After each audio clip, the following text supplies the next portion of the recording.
नमस्कार। विभाग विनोद में मैं ऐसे अनुरोध आज फिर आपके सामने हाजिर हूँ। आज के सर्वाधिक चर्चित महत्वपूर्ण रोचक विषय पर आपके साथ अपने विचार शेयर करने के। जी, जैसा आपको मालूम था, आप सब परिचित हैं, जो घटना विकास क्रम महाराष्ट्र में चल रहा है, शिवसेना के नाम को लेकर, शिवसेना पर मालिकाना हक को लेकर, शिवसेना के चुनाव चिन्ह को लेकर के मामला निर्वाचन आयोग में लंबित था और जो उपचुनाव हो रहे हैं उनके मद्देनजर निर्वाचन आयोग ने विगत कल एक अंतरिम आदेश जारी किया। यह दिलचस्प है। आदेश में दोनों गुट को शिवसेना के नाम, सिर्फ शिवसेना के नाम से अलग करते हुए उनको नया नाम दिया। नाम क्या दिया? उद्धव ठाकरे गुट को दिया शिवसेना उद्धव बाला साहब ठाकरे। ध्यान रखें, शिवसेना उद्धव बाला साहब ठाकरे। और शिंदे गुट को दिया बाला साहेबाची शिवसेना। अब यह दिलचस्प है, दोनों में शिवसेना नाम है, एक में सिर्फ उद्धव बाला साहब ठाकरे जोड़ दिया गया, दूसरे में बाला साहेबाची शिवसेना, लेकिन शिवसेना जीवंत है। अब दिलचस्प यह है और कि जब चुनाव चिन्ह की बात आई तो 3 विकल्प मांगे थे निर्वाचन आयोग ने। उद्धव ठाकरे गुट ने जो दिया था उसमें से उन्हें मशाल आवंटित कर दिया गया, लेकिन शिंदे गुट ने जो दिए थे गदा आदि, उस पर आपत्ति हुई कि धार्मिक इसमें संकेत मिलता है, इसलिए आवंटित किया। उनसे फिर मांगेंगे और आज वो देंगे, उस पर जो फैसला आएगा। अब इसमें जो राजनीतिक लड़ाई है उस पर ध्यान दें। शिंदे, एकनाथ शिंदे जो मुख्यमंत्री है अभी, जब बाला साहब ठाकरे की शिवसेना को अर्थात उद्धव ठाकरे का साथ छोड़ बागी हुए और भारतीय जनता पार्टी के शरण में गए और भारतीय जनता पार्टी के समर्थन से उन्होंने सरकार बनाई। ध्यान रखें, अब उनका उद्देश्य क्या था? चूंकि वो जानते हैं कि बाला साहब ठाकरे के नाम का अगर इस्तेमाल वो नहीं करते हैं तो फिर उनके अस्तित्व पर संकट आएगा, उन्हें समर्थन सहयोग वहां नहीं मिलेगा, विशेषकर मुंबई और आसपास ठाणे आदि क्षेत्रों में जहां शिवसेना का वर्चस्व रहा हुआ है। वो जानते थे, इसलिए वे शिवसेना नाम पर अड़े हुए थे कि मैं असली शिवसेना तो मैं हूं। और भारतीय जनता पार्टी ने इसलिए उन्हें सहयोग दिया कि चूंकि भारतीय जनता पार्टी के निशाने पर शिवसेना है, वो शिवसेना के अस्तित्व को समाप्त करना चाहती है। वो आरंभ से, चूंकि उन्हें 2019 के चुनाव में जो था, एक तरह से उनका यह कहना भारतीय जनता पार्टी को कि उद्धव ठाकरे ने उन्हें धोखा दिया। उद्धव ठाकरे की शिवसेना ने राष्ट्रवादी कांग्रेस और कांग्रेस के साथ मिलकर सरकार बना ली, भारतीय जनता पार्टी इसमें शामिल नहीं हुई। वो मुख्यमंत्री की कुर्सी को लेकर था। अब इसमें दावे प्रतिदावे हैं। उद्धव ठाकरे का उस समय यह कहना था कि यह पहले से तय था कि मुख्यमंत्री शिवसेना का होगा, जबकि भारतीय जनता पार्टी का ऐसा कोई समझौता नहीं हुआ था। और चूंकि ज्यादा विधायक चुनकर आए थे भारतीय जनता पार्टी के, वो दावा कर रहे थे। खैर, अब ये बात पुरानी हो गई, वो मुख्यमंत्री बने। अब क्या, उसके बाद से जो घटना विकास क्रम हुआ, एकनाथ शिंदे अलग हुए, अब एकनाथ शिंदे मुख्यमंत्री हैं और भारतीय जनता पार्टी उनकी सहायक की भूमिका में सरकार में, अर्थात देवेंद्र फडणवीस एक कद्दावर युवा नेता भारतीय जनता पार्टी के जो 5 वर्षों तक मुख्यमंत्री रहे, वो आज उप मुख्यमंत्री है। इस बीच यह जो मामला आ गया नाम का और चुनाव चिन्ह का, अब हालांकि यह अंतरिम आदेश है, ध्यान रखें, यह अंतिम आदेश नहीं है, यह अंतरिम आदेश है। अभी सुनवाई होगी, फैसला निर्वाचन आयोग बाद में करेगा। फिर मामला जाहिर है जिसके पक्ष में जाएगा फैसला, दूसरा पक्ष सुप्रीम कोर्ट में हो जाएगा, अदालत में इसको चुनौती दी जाएगी। ये फिलहाल शांत होने वाला मामला नहीं है। लेकिन अब जैसे मैंने कहा भारतीय जनता पार्टी का जो लक्ष्य शिवसेना के अस्तित्व को समाप्त करने का था, मातोश्री के वर्चस्व को खत्म करने का था, तो यह जब दोनों गुट को, खासकर जब एकनाथ शिंदे में भी जब बाला साहेब का नाम आता है, शिवसेना नाम आता है, तो फिर दिलचस्प होगा यह देखना कि अब भारतीय जनता पार्टी क्या करेगी। जो कि ध्यान रखें कि शिवसेना और बाल ठाकरे दोनों पक्ष में मौजूद है, अर्थात बाला साहब ठाकरे और शिवसेना जीवंत, उसका अस्तित्व समाप्त नहीं होने जा रहा है। चाहे अंतिम फैसला इस ओर हो या इस ओर हो, शिवसेना और बाला साहब ठाकरे ही है। बाला साहब ठाकरे, ध्यान रखें, जिनके नाम को लेकर के शिवसेना ने अपना वर्चस्व मुंबई और आसपास के क्षेत्रों में बढ़ाया और एक बड़ी राजनीतिक ताकत के रूप में उभर करके आई।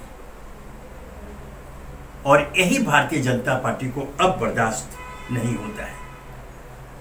अब यह दिलचस्प होगा कि ये नए चुनाव चिन्ह के साथ उद्धव ठाकरे गुट क्या करता है, और अभी जो वैकल्पिक नाम आज देने वाले हैं कुछ घंटों में दे देंगे, शिंदे, एकनाथ शिंदे गुट, उनका क्या फैसला होता है। लेकिन जो तय है वह यह कि शिवसेना और बाला साहब ठाकरे हमेशा जीवंत रहेंगे, उनके अस्तित्व पर कोई संकट नहीं है। यह ध्यान रखिए, यह दिलचस्प घटना विकास क्रम है और शायद ऐसी स्थिति भारतीय जनता पार्टी को स्वीकार नहीं होगी। फिलहाल जोड़ तोड़ की राजनीति है, सत्ता की राजनीति है, और शिवसेना को सत्ता से बाहर रखने के लिए भारतीय जनता पार्टी ने जिस प्रकार एकनाथ शिंदे को मुख्यमंत्री बनाया, उन्हें सामने रखा, उस कारण स्वयं भारतीय जनता पार्टी के अंदर, चूंकि फिलहाल वो एक अनुशासित पार्टी है, वो खुलकर कोई कुछ नहीं बोले, लेकिन पार्टी के अंदर भी असंतोष है। आप ध्यान रखें, यह याद दिलाना चाहूंगा, स्वयं देवेंद्र फडणवीस क्या खुश है? वो बोलेंगे बिल्कुल खुश। उन्होंने कहा कि उन्होंने जब कहा कि मैंने पार्टी का आदेश, नेतृत्व का आदेश माना, तभी उनके शब्दों में पीड़ा झलक रही थी। बहरहाल अब जो नई स्थिति बनी है उसमें सबसे महत्वपूर्ण यह रह जाता है कि आगे क्या होगा। खतरा यह है कि यह जो दंगल उद्धव ठाकरे बनाम एकनाथ शिंदे गुट का चला, यह जो चुनावी दंगल फिलहाल नजर आ रहा है, यह कहीं महाराष्ट्र की राजनीति में अस्थाई दंगल बनकर न रह जाए, क्योंकि इसका भी कोई अंत नहीं है। जैसा मैंने कहा कि दोनों दावे करते ही रहेंगे और भारतीय जनता पार्टी इस स्थिति का लाभ अपने पक्ष में उठाना चाहेगी, क्योंकि भारतीय जनता पार्टी अच्छी तरह जानती है कि आने वाले चुनाव में, अगले चुनाव में, जब एकनाथ शिंदे स्वयं अपने अस्तित्व के लिए लड़ते नजर आएंगे, उधर उद्धव ठाकरे अपने अस्तित्व के लिए लड़ते नजर आएंगे, और इस दंगल का फायदा भारतीय जनता पार्टी अपने पक्ष को उठाना चाहेगी और शायद उसे राजनीतिक लाभ मिले भी, क्योंकि उद्धव और एकनाथ शिंदे दोनों शिवसैनिक, शिंदे भी शिवसैनिक कहते भी हैं, वो मैं शिवसैनिक हूं, बाला साहब ठाकरे के विचारों को लेकर आगे बढ़ रहा हूं, तो उन दोनों की जो लड़ाई होगी उसका लाभ ये उठाना चाहिए। चुनाव चिन्ह पर कुछ बातें हुई मशाल को लेकर के, यहां बता देना चाहूंगा, ये बहुत दिलचस्प है। यह जो मशाल चुनाव चिन्ह है, सबसे पहले शिवसेना को पहला सांसद इसी मशाल चुनाव चिन्ह पर लड़ करके जीत करके आया था, औरंगाबाद से मोरेश्वर साहब 1989 में। यही चुनाव चिन्ह था और इसी मशाल को जलाने के लिए बाला साहब ठाकरे का पहला संबोधन हुआ था और भुवनेश्वर साहब औरंगाबाद से सांसद चुने गए थे शिवसेना के। तो शिवसेना के लिए मशाल कोई नई चीज नहीं है, बल्कि यह तो उनके इतिहास कि पन्नों को पलटते हुए उन्हें एक नई ऊर्जा प्रदान कर दी।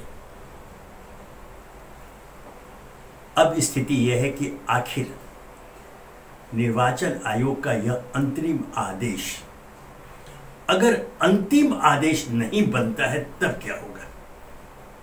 क्योंकि उद्धव ठाकरे गुट सुप्रीम कोर्ट पहुंच चुका है।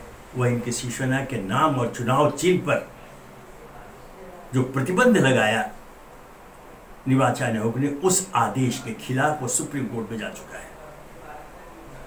मामला अदालत में लंबित है।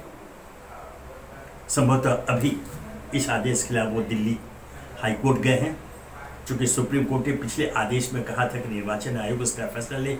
मतलब ये मामला चला गया अदालत में और बहुत जल्द इसका कोई निराकरण होना संभव नहीं प्रतीत होता है। दुखद पहलू यह है कि इस अंतरिम आदेश से महाराष्ट्र का राजनीतिक वातावरण और भी गर्म होगा और ये शिवसेना बनाम शिवसेना, अब तो यही कह सकता है अंतरिम आदेश के बाद, चूंकि दोनों में शिवसेना है, दोनों में बाला साहब ठाकरे हैं, यह जो लड़ाई होगी इसके परिणाम बहुत सुखद तो नहीं ही होंगे दोनों पक्ष के लिए। फायदा अगर किसी का होने जा रहा है तो भारतीय जनता पार्टी का।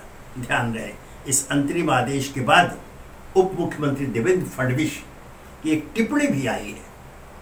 उन्होंने कहा है कि चूंकि उद्धव ठाकरे को यह मालूम था कि उनका पक्ष कमजोर है, इसलिए वे सुनवाई को टालना चाहता, स्थगित करने का उन्होंने दिया था,